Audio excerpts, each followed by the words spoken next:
Hey, what is going on, guys? So you have a Samsung Galaxy Note 10. I'm going to show you how to use the split screen feature. The split screen feature is super useful. It's basically a multitasking feature where you can do two things at once. For example, we can watch a YouTube video up here, and down here we can check email.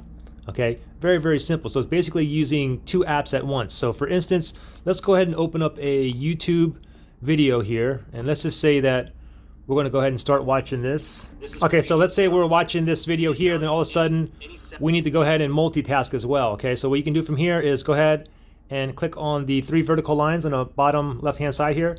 Tap on that, and then we'll go back to the YouTube app. This is one of the apps that we want on part of the screen. So just go ahead and tap on the YouTube or anywhere on here. See, you have all these that you can tap on there. Just tap on the actual icon, and then from here I can click on open in split screen view. I'll tap on that.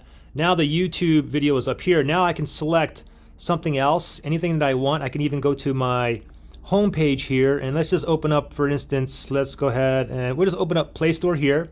So now you have two sides here. One side here is a YouTube app. Of course, you could put Netflix on there, whatnot as well.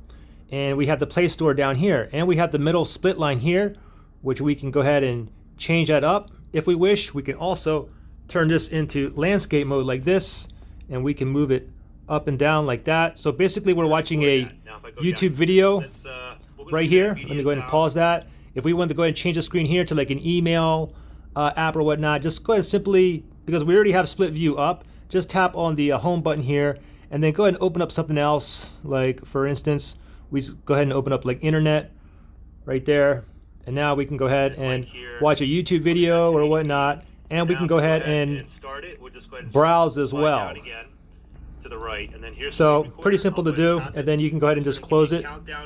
Just tap on the X just like that. So pretty simple. Any questions or anything, comment below. Thanks for watching, guys, and I'll see you on the next one.